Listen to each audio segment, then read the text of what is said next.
বিবাহিত নারী ধর্ষিত হইল, আপনারা বললেন যে মহিলার পোশাকে সমস্যা ছিল। শিক্ষার্থী ধর্ষিত হইল, আপনারা বললেন যে এত রাতে মেয়েটা একা কি করে। সবশেষ কিশোরী ধর্ষিত হইল, আপনারা বললেন যে বয়ফ্রেন্ডের সাথে পার্কে এখানে সেখানে ঘুরতে যাওয়ার কী বা দরকার। তার পরবর্তী সময় দেখলেন যে পর্দা করা মহিলাও ধর্ষিত হয়, বাবার কাছেও যখন মেয়ে সেফ না। এমনকি খুলনায় গতকালকে 3 মাসের অন্তঃসত্ত্বা মহিলাকে ধর্ষণ করা হয়।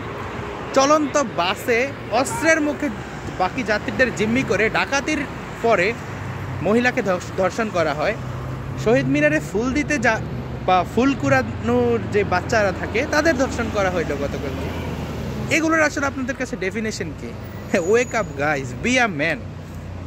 ভিকটিমরে আরও ভিকটিমাইজ করা বা ভিকটিমের উপর যে ব্লেম দেওয়া ওইটা বন্ধ করেন। ইউরোপ আমেরিকায় কি মেয়েরা চলতেছে না সারা রাতে? তাদের কি কোনো সমস্যা হইতেছে? নাকি বাংলাদেশি শুধু পুরুষ বাস করে, অন্যান্য দেশে বাস করে না? ভাই এরা তো পশু হয়ে গেছে। এখানে শ্লীলতাহানি শব্দটা আমি বলতে চাই না। কারণ কি?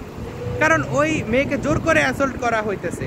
এই যে দেখলাম যে দীপ চক্রবর্তী নামের একজন রেপিস্টকে খুন করছে তার বউকে ধর্ষণ করায়। পুলিশ তো সেই দীপ চক্রবর্তীকে ধরতে পারছে। পুলিশের তো উচিত ছিল তার পা ধোয়া জল খাওয়া, কারণ পুলিশ তো ধরতে পারতেছে না। দেশে কোনো ল অ্যান্ড অর্ডার নাই। কমপক্ষে গত 5 দিনে 10টা ধর্ষণ হয়েছে। কই প্রশাসন?